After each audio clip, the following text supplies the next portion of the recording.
The power of not. Mastering negative statements in past simple.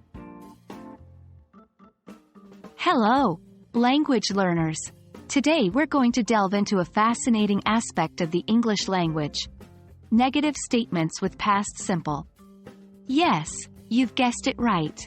We're going to explore how to use the past simple tense to talk about things we didn't do or that didn't happen in the past. Ready to dive in? Let's get started. Before we move on to negative statements, let's quickly revisit the past simple tense. It's used to describe actions or events that happened at a specific time in the past.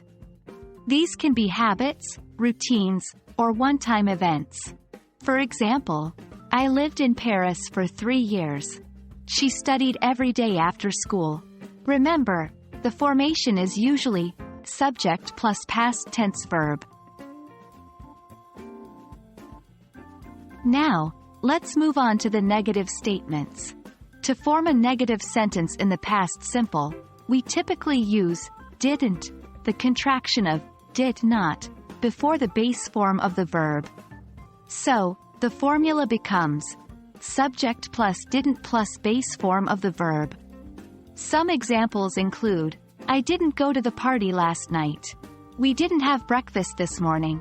Note, the verb stays in the base form regardless of the subject.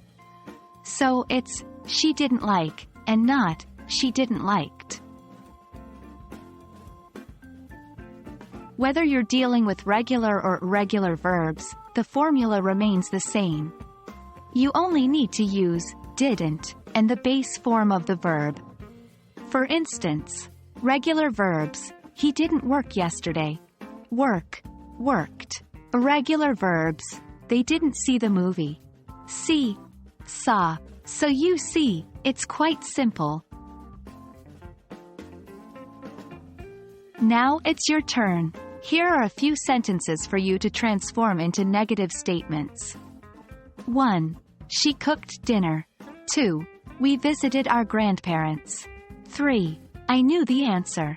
Try to do them on your own first, and then check your answers below. 1.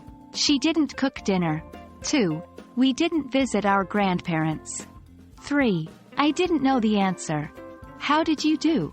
Practice makes perfect, so keep trying.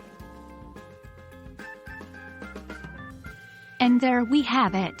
You've now mastered how to form negative statements with the past simple in English. I hope this lesson has been helpful.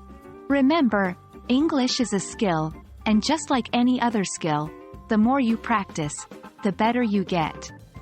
So keep practicing, and soon, you'll be using negative statements with ease. Until our next lesson, happy learning!